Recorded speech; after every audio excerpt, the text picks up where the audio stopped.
Europe 1. Il est 8h18 ce matin, Patrick Cohen. Vous recevez le directeur du tournoi de Roland-Garros. Bonjour Guy Forget. Bonjour. Nous y voici, c'est votre 3e Roland-Garros comme directeur. Nous sommes à 2 jours du début de ce rendez-vous majeur pour le tennis en France. Dites-nous ce qui vous réjouit et ce qui vous soucie. D'abord, qu'est-ce que vous réjouissez de montrer pendant 15 jours aux spectateurs et aux téléspectateurs? Écoutez, avant tout du rêve, de l'émotion. Je crois que Corinne connaît ça aussi bien que moi. Corinne Boulot qui vous fait face, la voix du tennis sur Europe 1. Voilà, exactement. Moi, j'ai commencé le tennis par passion, parce que mon père était professeur et dès mon plus jeune âge, je rêvais en regardant en noir et blanc d'abord, bien sûr, à la télévision, mais les exploits des uns et des autres. Et puis petit à petit, un jour, on a la chance de pouvoir participer au tournoi. Et puis un petit peu plus tard, après, de le vivre un peu par procuration, en étant directeur du tournoi. Mais c'est une fête extraordinaire, un rendez-vous qu'on n'a jamais envie de rater, qui vient toujours trop vite. Donc voilà, là, on est à quelques encablures du tournoi. Pourquoi trop vite? Parce que ça d'une année sur l'autre, on se dit mais ça passe trop vite, quoi. Moi, j'étais joueur, c'était hier, et aujourd'hui, je me retrouve pas aujourd'hui, mais en costard cravate, à être un peu le chef d'orchestre de ce tournoi. Mais c'est un grand privilège et un honneur. Et ce qui vous soucie comme en priorité comme directeur du tournoi? Bien sûr les blessures, parce que malheureusement on a eu sur quelques années des blessures de certains joueurs, même parfois sur le terrain. Et puis le mauvais temps. On a eu il y a 2 ans un épisode un petit peu dramatique avec 2 jours de suite avec quasiment aucun point qui a été joué. Et on a des familles des fois qui viennent du sud de la France, qui prennent leur billet de train, qui achètent leur place et qui ne voient aucun coup de raquette. Donc ce sera de l'histoire ancienne à partir de 2021, parce qu'on aura enfin un toit sur le cours Philippe Chatrier. Ouais. Mais c'est vrai que de ne pas pouvoir faire rêver les gens, c'est vrai que c'est ça qui nous gêne beaucoup. 2021, il va y avoir 3 ans de travaux. Alors pardon, excusez-moi, 2020. 2021 sera les sessions de soirée, mais en 2020 on aura un toit rétractable. Bon, du jeu, du beau jeu forcément, on l'espère évidemment, mais avec la figure écrasante de Rafael Nadal, toujours lui. Il est le tenant du titre, il est en quête d'un 11e trophée. Vous voyez qui pourrait le détrôner cette année, Guy Forget? Écoutez, ça va être difficile parce que cette place de numéro 1 mondial, il l'a acquise semaine après semaine grâce à ses résultats. Une nouvelle fois, il a gagné Monte-Carlo, il a gagné Rome, il a perdu qu'une seule fois à Madrid sur terre battue, il a gagné Barcelone aussi. Donc c'est véritablement lui, une nouvelle fois, l'épouvantail de ce circuit sur terre battue. Alors il était battu par Dominic Thiem, c'est la nouvelle génération. Il a été accroché, très accroché même par Zverev, l'Allemand, qui est un joueur à qui on prédit un immense avenir puisqu'il est tête de série numéro 2 à Roland-Garros. Donc voilà, en tout cas sur le papier, les 2 joueurs qui sont peut-être ses adversaires les plus dangereux. Mais attention, Novak Djokovic a très bien joué aussi à Rome et nous donne l'impression de revenir au plus haut niveau.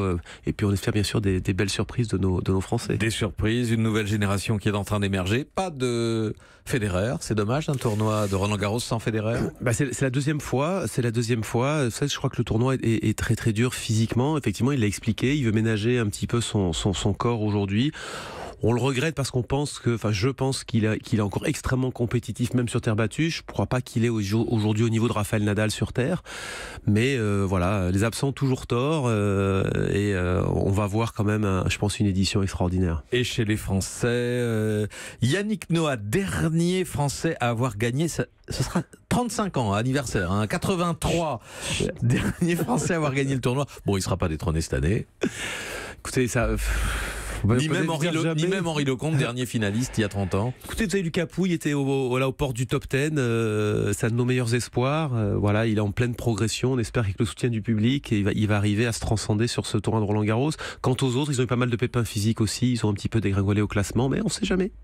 Quelques nouveautés de jeu cette année, de règles du jeu, Guy Forget. J'ai vu que vous avez fait bouger les chronos dans le règlement. Expliquez-nous. Alors les chronos, c'est un petit peu technique, mais jusqu'à... c'est technique, mais tout le monde va le voir. Jusqu'à l'année dernière, il y avait seulement 20 secondes pour récupérer entre les points. Cette année, on est passé à 25 secondes. Un petit peu comme ça se fait sur le circuit ATP. D'ailleurs, c'était un petit peu incohérent d'avoir entre les tournois ATP et le tournoi du Grand Chelem un écart comme ça de 5 secondes.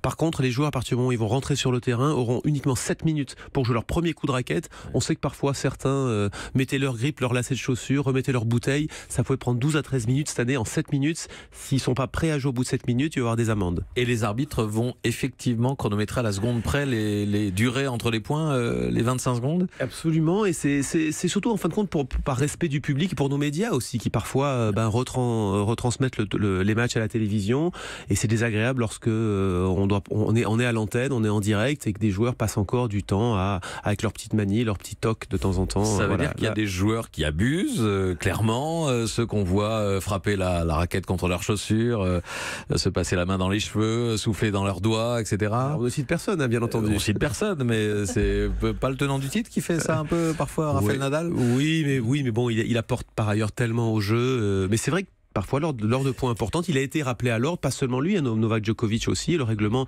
est le même pour tout le monde et les arbitres essayent de l'appliquer. Qu'est-ce qui doit encore évoluer? Qu'est-ce que vous voulez faire évoluer encore dans ce tournoi, Guy Forget?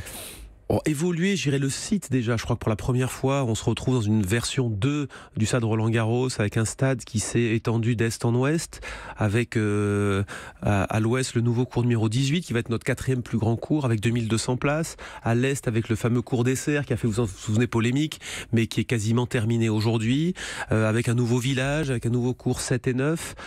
Voilà, donc je crois que le public va découvrir cette année un tournoi et un écrin beaucoup plus moderne qui va nous amener, je vous l'ai dit, en 2020 à la fin de ces travaux avec un stade qui sera vraiment là, un des plus beaux, je pense, au monde. Bon, et que va inaugurer Corinne Boulou. Corinne, une question pour Guy Forget.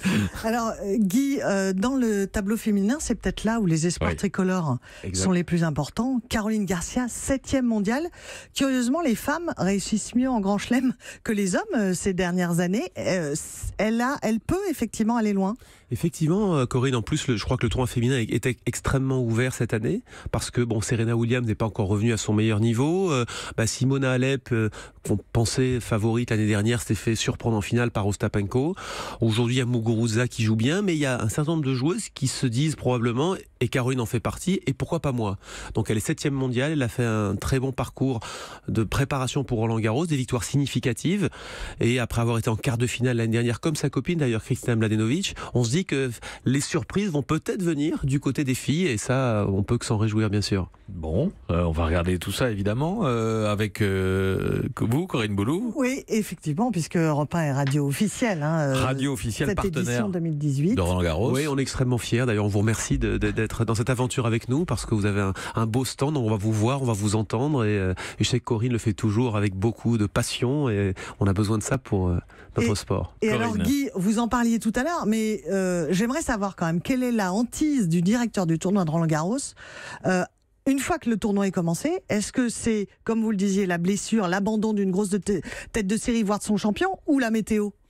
Avant tout la météo, parce que on accueille plus de 35 000 personnes parfois dans le stade, et c'est extrêmement frustrant de voir les gens s'abriter avec leur parapluie. Alors ils consomment, ils achètent des petits souvenirs, c'est plutôt sympathique. Enfin, ils sont comme venus là pour voir leurs idoles. On voit des tas de gamins qui sont là avec leurs grosses balles jaunes pour essayer de les faire signer, et ils attendent. Alors quand ça dure 1 heure ou 2, c'est pas trop grave. Enfin, quand ça dure plusieurs journées, c'est embêtant. Et d'ailleurs, on sait que lundi, mardi, mercredi, on va avoir un certain nombre d'averses. Donc on espère qu'elles seront pas trop nombreuses. La catastrophe, c'était quand? C'était il y a 2 ans, c'est ça, non? Il y a 2 ans, absolument. 2 ans, c'était épouvantable. Ça avait du matin au soir, il y a eu la pluie. Pas un coup de raquette. Guy Forget, directeur du tournoi de Roland-Garros, merci d'être venu ce matin en direct sur Europe 1, donc radio officielle, radio partenaire du tournoi, qui va diffuser quelques 24 émissions pendant la quinzaine depuis Roland-Garros. Merci d'être venu ce matin. Merci à vous. Dans un instant, la revue de presse, Marion Lagardère, et à la une de vos journaux, la vie extraterrestre dans Science et Vie, les gros titres sur l'Irlande, référendum sur l'avortement aujourd'hui, et les footballeuses, la nouvelle vie rêvée des cadres dans Capital, et puis vous saurez tout des Lambrix grâce à Week-end demain. Europe 1.